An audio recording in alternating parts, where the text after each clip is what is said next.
You have heard many stories about Medusa, the Gorgon with snakes for hair, whose gaze turns men to stone.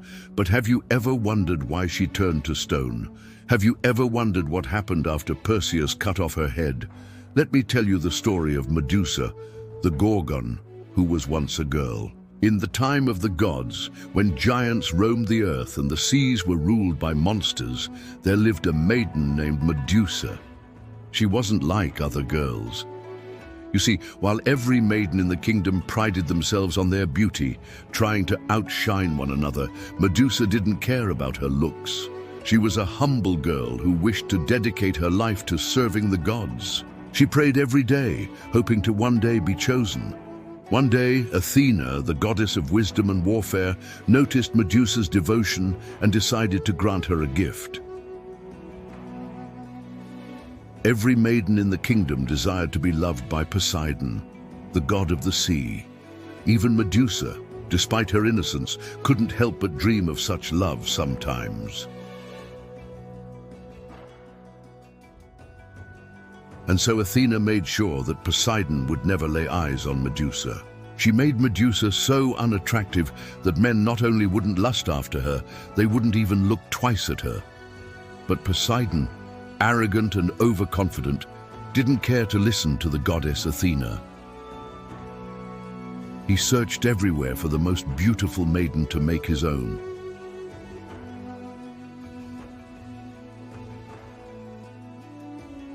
And he soon heard about the maiden who didn't care for her beauty, who rejected suitors left and right.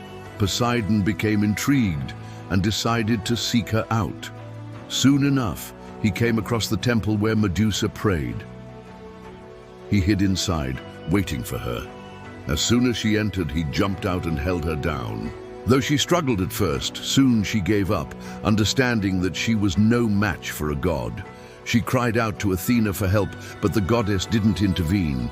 Poseidon had defiled her temple, yes, but that was not his first sin.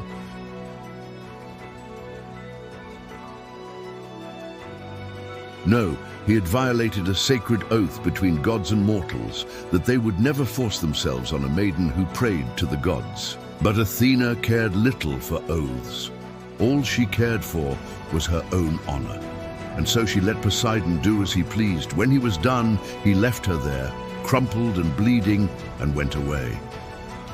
Soon, Athena returned to the temple, but she did not comfort Medusa. Instead, she chastised her for bringing shame to her temple. And as punishment, she transformed Medusa into a creature so hideous that anyone who laid eyes on it would turn to stone. Medusa was then banished from the kingdom, from the earth, and from the seas. She spent her days wandering aimlessly, hiding in caves and crying under trees. She hated her new form, hated the powers she now possessed. She wished to die, but being a child of the earth and water, she couldn't. She could neither burn nor drown. She was cursed to live forever. Years passed and Medusa's legend grew. Sailors used her name to scare their children. Warriors put her image on their shields, believing it would protect them in battle. But Medusa cared little for what people said or did. She was too busy mourning her lost humanity. Then one day, a new hero emerged. His name was Perseus, and he too prayed to Athena for aid. She granted him a reflective shield, a pair of winged sandals, a sword, and a cloak of invisibility, and sent him to slay Medusa. Perseus reached her cave, but he did not know her story. He attacked her without hesitation, and in one swift move beheaded her. But as soon as he removed his cloak of invisibility, Medusa turned him to stone. He too joined the countless others who stood frozen outside her cave. Medusa was finally free. At last, she could rest. But as Perseus had killed her with Athena's blessing, the goddess demanded the Gorgon's head as a trophy. She placed it on her shield, the Aegis, which she used in battles to come. Medusa's head stared blankly ahead, devoid of snakes, devoid of life, devoid of fear. None who saw her ever learned her tale. None pitied the girl who had once prayed to Athena.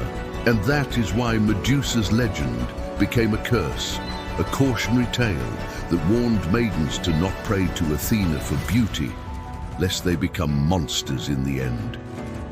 Hey guys, thanks for watching. If you liked this video, don't forget to drop a like.